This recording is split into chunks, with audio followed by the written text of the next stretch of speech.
Hey you guys, welcome back to the homestead. Hopefully you can hear this. It is wicked windy today, but we had a bunch of rain come through and it's dried out a bit, and so we are outside doing some early spring cleanup, trying to get stuff ready. And I wanted to share with you guys about what that is and kind of talk about. I feel like just like when we first started looking for property, because it was twofold. It was one, we wanted a home. Like, we're not looking for starter homes, but we also knew we wanted to build a homestead as well. So I was under the impression that I needed at least 5 acres of property. And we found this place, which is just 2. And I just want to kind of show you how much space you really have and what you can really do. I mean, you got to get creative, obviously. You can't jump right in with big old hogs and cows and shit like that. Like, you got to find a way to make it work for you. If it's as raw as ours was, then yeah, it's going to take you some time. But let's go see our plans. So we'll start here where we're going to be seeding all this as pasture. It looks a little sad and bare now, but have faith, give it some time. This is 137 by 89 feet. And if the seed comes up as nice as I think it will, I'll have 36 days of feed running 2 groups of goats before I have to come back to square one. And if you're familiar with Joel Salatin and his method of stacking, you can feed a hell of a lot more than goats on something like this. So this is where we're starting. Come back here. This used to be where the barn is.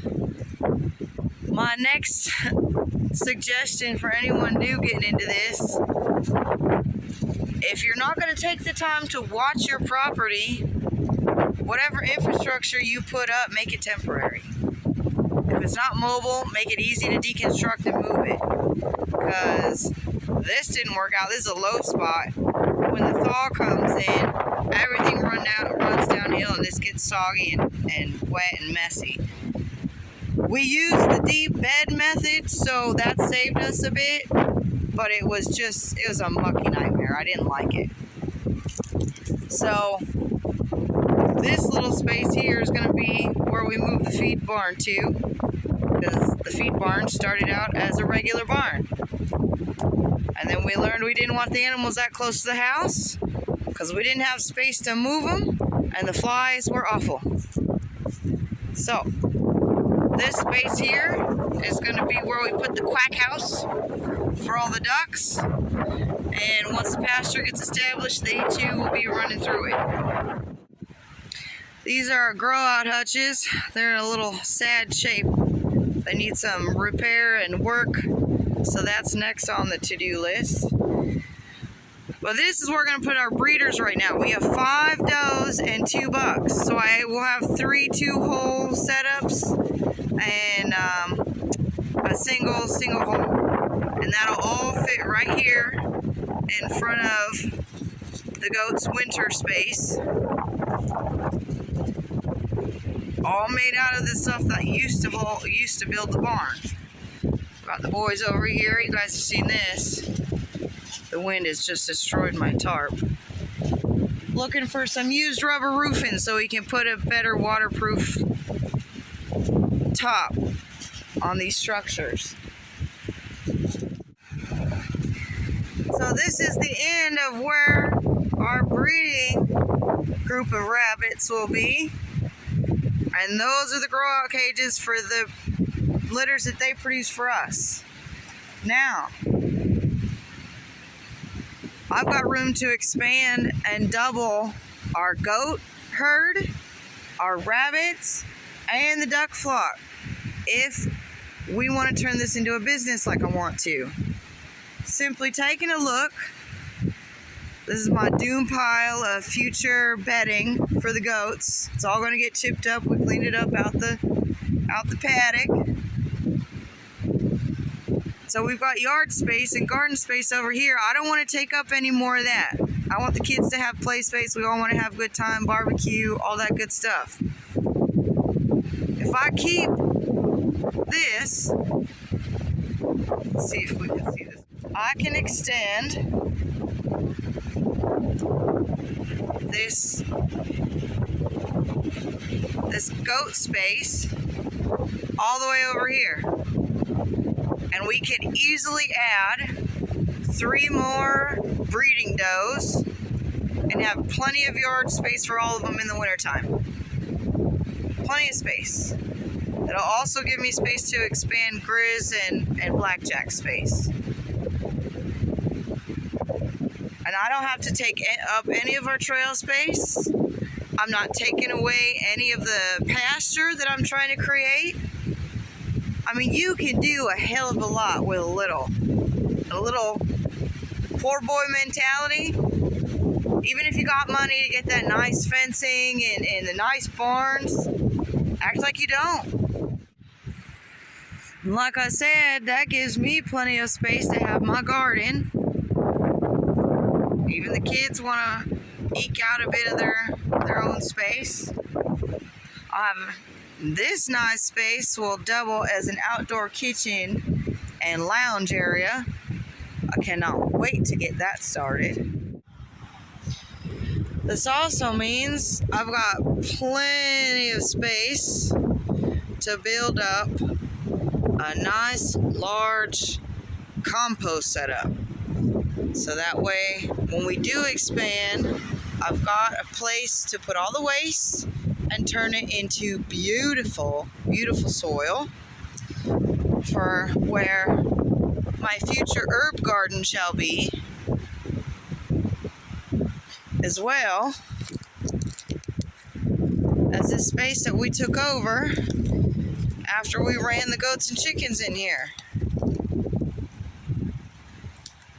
When we gave them more space back here, originally I had thought, I'm going to give them this whole tree line.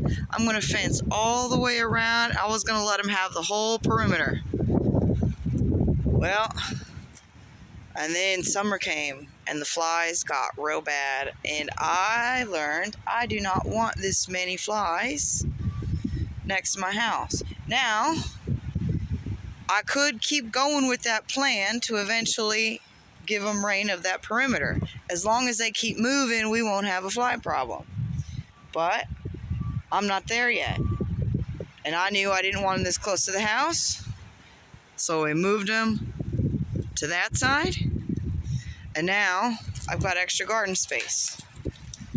The only thing I haven't figured out is how to fix this, because that is not my property. Try to look at what's available to you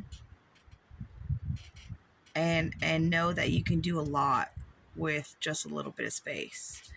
I know everybody wants that 10, 20, 40, 100 acres. Hell, I would love to just have 2 more acres. But it was more important to us that we had a home for our children than it was to spend all of our money or go into debt and use money that we didn't have to buy something bigger. Joel Salatin said something in one of his presentations that I saw the other day, and I thought it was fantastic. He said, guard your capital. He said so many people go into this life like, and put all their money into the land, all their money into the house and the land, and then they've got nothing to use for building up this farm that they say they want to build so bad. So just think about that. I hope if you guys are looking for a place that you consider the smaller ones and what the potential is for that. So I'm glad you stopped by. I hope spring is bringing lots of rain for you guys. I know we've been in a drought the last couple of years, so fingers crossed that we break out of that this year.